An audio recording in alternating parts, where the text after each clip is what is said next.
mean, that's wrong, man. I mean, that's just like torturing someone. Yeah, I mean, going in there and hurting someone is just not fair on Davis. Jake Paul, Tank Davis. I got Tank by murder. Side don't matter? Hell no. And people, it's funny how now they're saying size matters, Jake is big, when for so long it's been Tank would kill Jake Paul. And now you get to see if that's real. The fight between Gervonta Davis and Jake Paul has created one of the most polarizing discussions in modern boxing, not only because of the stark differences between the fighters, but also because of what the matchup represents for the sport itself. One of the clearest reactions came from Paulie Malignaggi, a former world champion and veteran analyst. Malignaggi stressed that Gervonta Davis's skill and experience far outweigh any advantage Jake Paul might have in size. There's more to lose because he's the bona fide world champion. I don't care if he's much smaller. I think Jake Paul has sort of plateaued as far as where his boxing is concerned. It's rather low level. Yeah. He's big, he's physical, he's strong, he can hit. So there is that risk. You know, Davis, you know, at lightweight, you're in a moment where it's too physical for you. You can clinch. Against the heavyweight, where you clinching? You ain't getting out of that corner just clinching anymore if you run out of space. You know what I mean? So it's interesting. But Davis, listen. There's a lot of talking points that I'm sure we'll get into when this gets closer to the fight. Davis can still punch at lightweight. Can he drop a heavyweight? You know, there's a lot to gain there, right? If Davis knocks the answer is yes. If Davis drops Jake on his ass, as much as Davis is the one with more to lose, it's still a highlight moment. A visual that will stay forever. Yeah, but if you get dropped, even if you're smaller, you're still a world champion, multiple weight classes. If you get dropped, you know, what's the look? What's the feel? On the inside, as boxers, me and, you know, Chris Algieri, the champion, even you, Jimmy, you have fight experience. So we know that the risk is a big guy that big hits you, you're probably going down if you're a small guy, if he hits you clean. So we know the risk, but how does it look to the public eye who don't understand that? You know what I mean? The public. So there is a lot to lose, though. There's a bit to gain. I wouldn't necessarily have an issue with this had Davis's career arc been one that benefited boxing. Davis was manufactured and put into a position where he's supposed to benefit boxing, and I don't think he has. I think he's hurt boxing. So by giving him this reward, that's my problem. Why are we watching this? Why don't you make him earn his spot that he still hasn't earned? Nakisa Badarian, co-founder of Most Valuable Promotions and a central figure in Jake Paul's boxing career, gave his own perspective that was equally confident but framed differently. He emphasized that size simply does not matter when someone like Davis is in the ring. It's about the elephant in the room. What weight, Nakisa? What weight could they possibly be fighting at? You know, the news broke, Jake and Tank are gonna happen November 14th. Whatever weight they want, man, they're talking about it, and whatever it is, there's gonna be a definitive outcome. People can talk about pro, exhibition. We're gonna make sure this is as real as it's real. Why was it, just out of curiosity, why is it not a professional bout and why is it an exhibition? Because I'm sure Jake would have taken the professional bout. Nothing's been communicated as yet in terms of what it is, right? Similar to, if you remember with Paul Tyson, when we announced it, we didn't have the weight, we didn't have the rules, particularly in terms of the number of rounds, the minutes, the gloves. It's gonna be the same thing here. Gotcha. Can you just offer us any insight as to how these negotiations went? The reason I ask is because I remember back in March, I was at Tank's fight, and after his fight in his press conference, he was asked, next opponent. He said, well, my next opponent might have been in my locker room tonight. And people asked him, was it Jake? He made reference, he made allusion to. Has this been an ongoing thing? And has it ever, you know, been at a point where it wasn't gonna happen and came back, or was this always the plan? Always been the plan for Jake to fight Tank once Canelo didn't happen.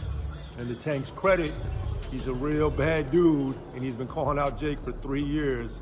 And people, it's funny how now they're saying size matters, Jake is big, when for so long it's been Tank would kill Jake Paul.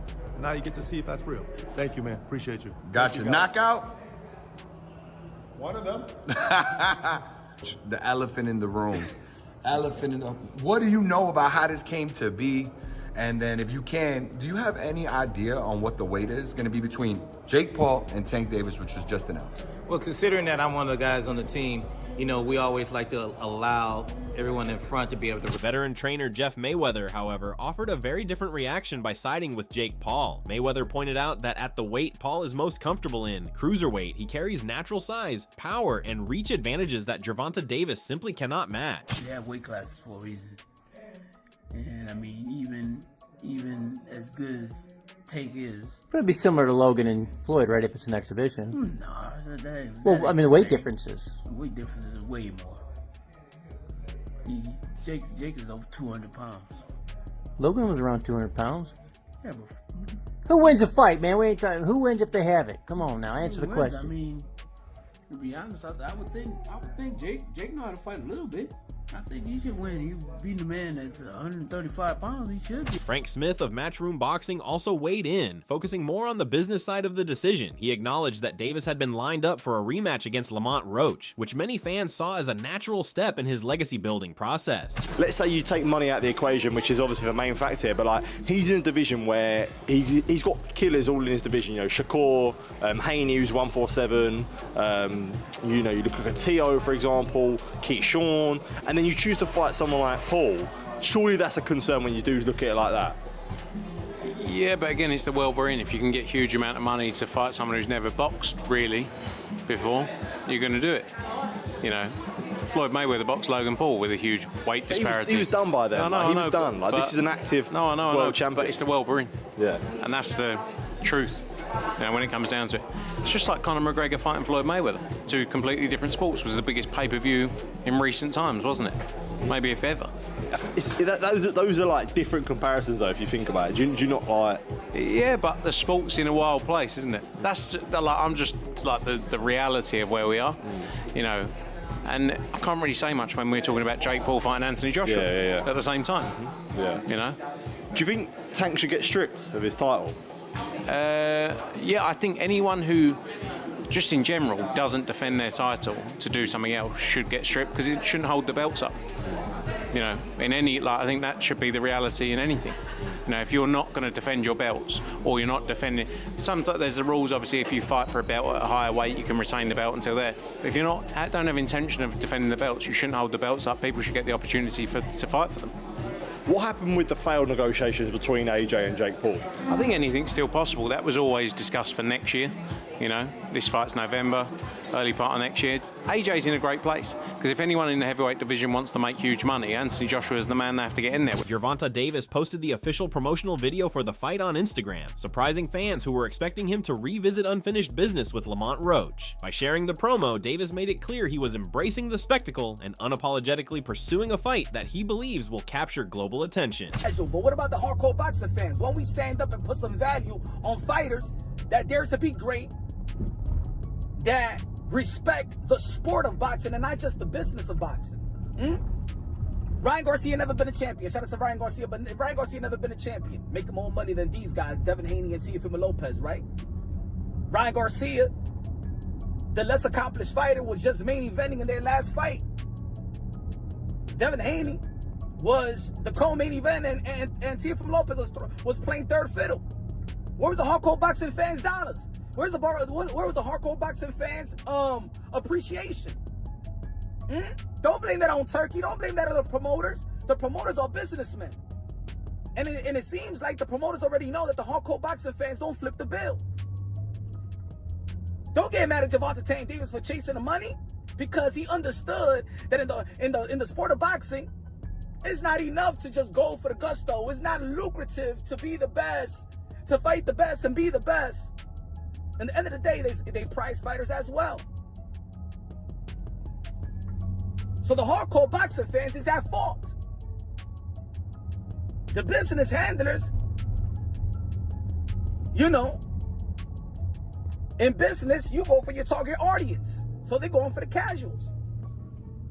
Ryan Garcia and Gervonta Davis make the most money and do the less. Lamont Roach himself reacted on social media with bitterness, posting "duck, duck, duck" to describe Davis's decision to choose Jake Paul instead of a rematch. Roach, who many believe was robbed of a victory in his controversial draw with Davis, felt vindicated by this development. Still trying to find a common medium, which is 175, so the fight can officially be sanctioned as a real boxing match.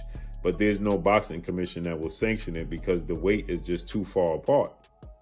And Jake Paul has proven to be a true boxer now, okay? So it's considered an exhibition, which what I'm being told is going to be 10 2-minute rounds. But they wanted Jake Paul to make 175 so this can be a real boxing match and count against their record and box rep. But the fans are demanding to see him fight Lamont Roach. As I told you guys, Tank told you that he wasn't fighting Lamont Roach in the rematch. He had other plans, which is Jake Paul. He told you that in the post-fight press conference after the Lamont Roach fight, right? So with that said, that fell through at the time, and he revisited and entertained the idea of fighting Lamont Roach in the rematch. But he never signed the contract. They were supposed to fight June 21st. He never signed the contract.